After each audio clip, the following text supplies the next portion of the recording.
ورحمة الله تعالى وبركاته صاحبي مeel kastoo joogtaan kusoo dhawaada barnaamijka falanqeynta oo toddobaadkii laba jeer ka baxay YouTube channelka Manchester United Somali Fans maanta waxaan barnaamij ku falanqeyn doonaa dhowr waxyaabood oo ku saabsan kooxda Manchester United waxaan ila falanqeyn doono Cabdifataax Xasan Ibrahim oo ka tirsan howlwadeenada page-ka Manchester United Somali Fans Cabdifataax soo dhawow aad iyo aad u mahadsan tahay Cabdiraxmaan Cabdiqaadir Maankiis waa tahay Cabdifataax aad u mahadsan tahay waxaa toddobaadkan soo baxay Manchester United waxay u soo bandhigtay xidiga kooxda Man United Paul Pogba qandaraas uu toddobaadkii ku qaadanay 450 wuxuu noqon doonaa ciyaaryahan ugu qaalis ugu mushaarka badan ee horyaalka Premier League laakiin waxa la leeyahay asaga ilaa hadeertan kuma qanacsano oo uu ka dhigay cagajiidaya inuu saxiix qandaraas cusub marka ka waran Paul Pogba qandaraas kala soo bandhigay iyo cagajiidka uu wado ninkan waxa qasay ninka wakiilku ah ee Raiola marka Manchester United waxay kaga faa'iideysanaysaa Allah marka Cristiano Ronaldo asigana ah ciyaaryahan naftirkiisa mustaqbalkiisa aan wili kala cadeyn wuxuu doonayaa inuu koox iskaga tago kadib sidii ay ku dhameysteen xagaagii hore Ronaldo naftirkiisa wuxuu aaminsan yahay la leeyahay inuu kasban karo wili mushaar ka badan 30 milyan marka Manchester maadaama xidigan qandaraaskiisa uu hal sano ka harsan yahay laga yaabo in hadii uu hadda yartaan uu saxiix ba qandaraas cusub laga yaabo inuu free ugu baxo waxay u bandhigay doontaa la Juventus heshiis isdhaafsi oo ku aadan Ronaldo iyo Paul Pogba bal ka waran Cabdifataax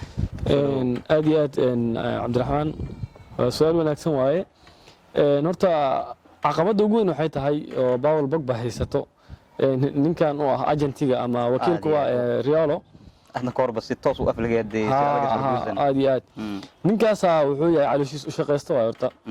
هذا كله هو كوفي كلام مرة والبوفيري مركو بقبة ومانشستر جوجو أنت بدل وحود يرد سارة مانشستر على كله مركو بقبة وكتجو سواء كلا فرانسيسكا وتجو وحوله بوق وفرايا وحوله بقبة كم قناع سنو بقبة سلام واي بقبة فاميلي جيسا جدا وبرنامجنا عصو ولا ما مر والبوق انت صنعدونا انه بوق انت صنعدونا انه بوق فرع كدي صحافه انجليز كسيده وبومبون يعني حتى عند توزن اسبوع عن دحيس مرو كهلاي عيارتي اي لعيارين برتقال وكله وحو داي باول بقبة عجيب وايو داي معناها ما سينو داي امانتا اما waxyaabii uu mudnaa heerkii u gaarsina ma gaarsiino dhahay oo macnaha waa dhaleecayna inta badan waa cunsuriye macnaha waa dhaleecayna aad iyo yes marka Paul Pogba ani waxaan qabaa in Manchester horta uu muhiim u yahay hadda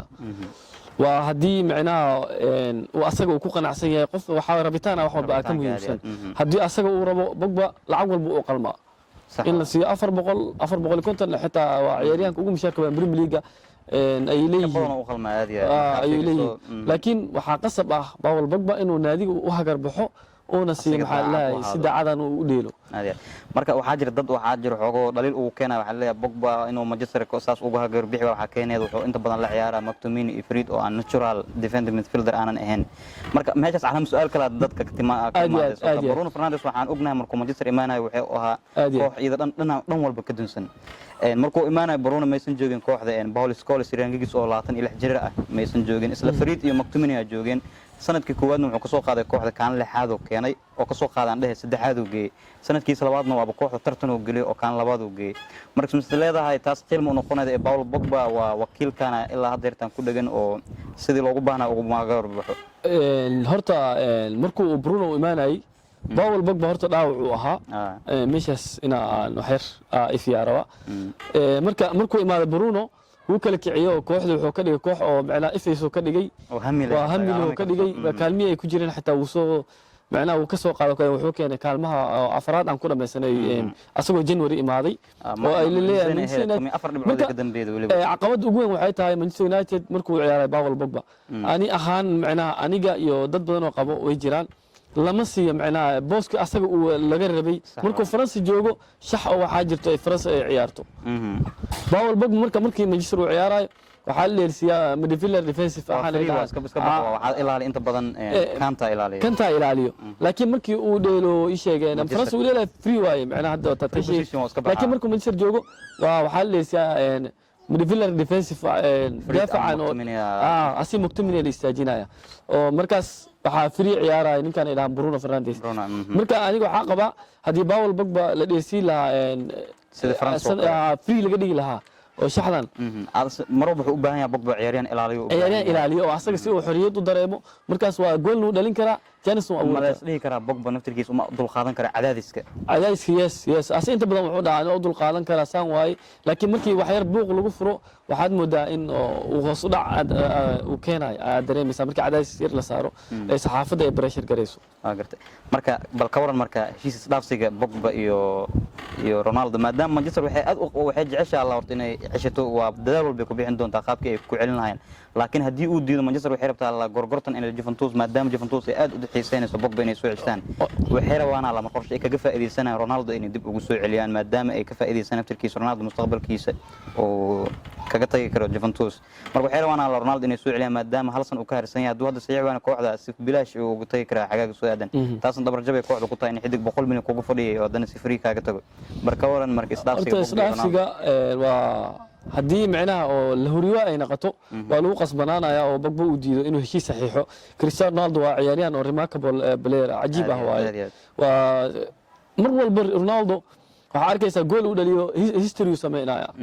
marka Ronaldo aniga ahaan waxaan qabaa waa haddii oo Pogba lagu bedeshto inuu heshiis fiican u yahay maadaama Pogba sidii hadda ka hor dhacday 2012 oo heshiis xor ah oo kaga tagay naadiga haddana waxay noqonaysaa inuu free kaaga tago oo aadan ciyaaryahan marka Joyce haddii uu jiro Ronaldo lagu bedelan karo asagana heshiis u diido waxaan qabaa in lagu bedesho waa qabaa Ronaldo absolutely waxa waa ciyaaryahan cajiib ah aad marka Ronaldo marka aan ku noqono Ronaldo waxa leeyahay dad badan doodka keenayo waxay leeyihiin waa ciyaaryahan da 36 hadda si jira laga yaabay xagaaga dam 37 noqon doona Manchester ma ku filno marka misleeda Ronaldo waa nin da celin karto oo dhalilah loo keenin karo oo goolashiisa ay si yaraanayaan wali waxa xusid mudan state-ka opta ku qoran Ronaldo goolashiisa ugu badan bixiyay midina leeyahay markuu kor u dhaafay da 30 ka san markuu galay oo inta ugu badan goolashiisa dhaliiba marka misleeda taas waa aragtida wallahi da horteedaba number waa ninkan waxa nin activity badan bixiyo oo juud hard worker waa Ronaldo marka waxaas waxa way dadkan oo maaragtay oo qiilka u raadiyo Ronaldo adeegsadaan waxa way mar walbana asagana wuxuu waxa uu yahay uu ku tusaa garoonka dhexdiisa Ronaldo asagoo leeyahay 30 u jira inta waa 35 waa socdaa leenkii waa ma santa cadifta waxaan rajeynayaa wax walba inay wanaag ku dhamaadaan haddii Pogba uu diidana qandaraas cusub kulay cid kooxda ka weyn ma lahan waxaan rajeynayaa wadada saxan oo qaado taameesha ugu gudubno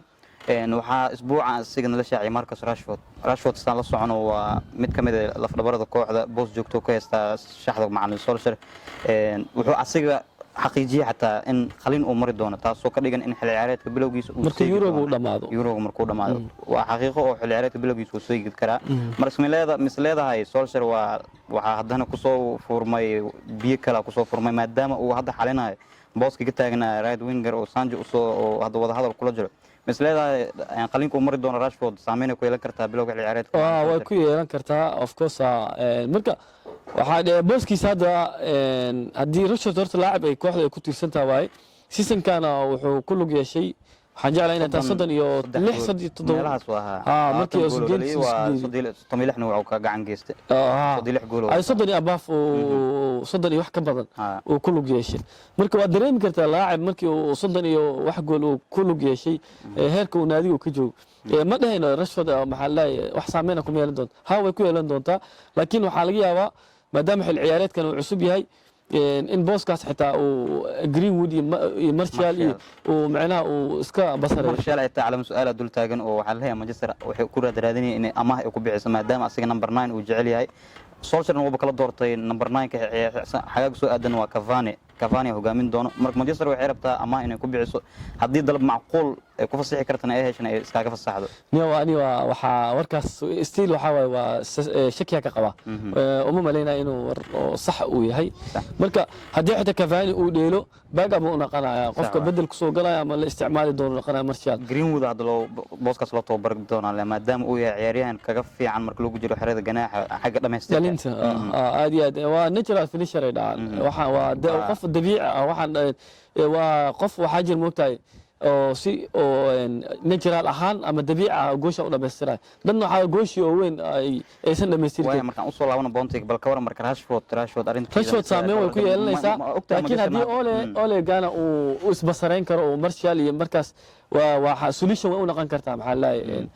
qalinkaas oo maray asagaana qiray Rashford qonday waa aniga waa qalina maray 100% wax baa u dhax markii Euro u dhamaado nasiib aan u rajeynaynaa taasna meesha aan ugu baxno waxaa jirtay toddobaadkan ayadana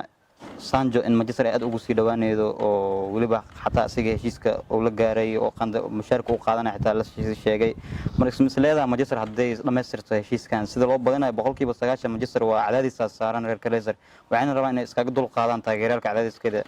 marka ismaileeda muxuu ku soo kordhin karaa Sancho oo kaliya ku filan yahay mise Sancho waxa way boss Manchester United ilaa hadda ay tabayso waaye xagaagii hore xataa inay Manchester ka istirtay laakiin lacagihii iyo gunooyinkii lagu heshiin waayay waa marka birshi dad marka way diiday markii Dortmund waa ku adkaysatay marka Manchester United waxa ay sugayso waxay ahayd xil ciyaareedka markii la gaaro si ay Jadon Sancho lacagtiisa isku dhinto marka ani ahaan waxa leeyahay Jadon Sancho waa wax badan oo ka bedelaya hadda booskan oo garabka midig Manchester United inta badan caqabad ugu weyn oo isheeg haysto Manchester waxa waaye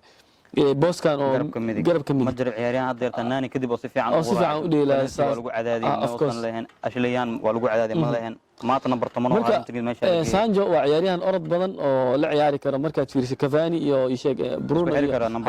weerarka yes oo orod badan iskii maxallaha xirfad leh daafacyada maxallaha sarqaamin kara ani aqabo waya ciyaaryahan marka la keen ciyaaryahan kala mustaqbalkiisa mugdi la geliya saan ognahay Sancho markuu hadda soo socdo waxa calaamad su'aal badan ka timid Mason Greenwood saan ka warognahay ciyaaryahan mustaqbalku fiican kule kubadda cagta rikoor fara badan oo hadda sanadkii la soo dhaafay jiyo ma jireen ciyaaryahan laba hal ciyaareed asigoo cusub wax ka badan 10 gool si xiriir u dhalay Owen iyo Rooney ugu dambeeyay sidaas oo kala sameeyaan marka Greenwood wuxuu ciyaaryahanka ugu fiicnaa hadda boorkaas ka ciyaaro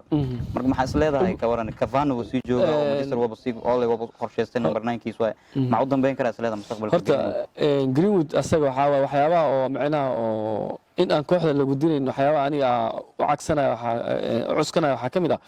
Greenwood waxa laga soo dalacsiyay horta waa from academiga laga soo dalacsiyay marka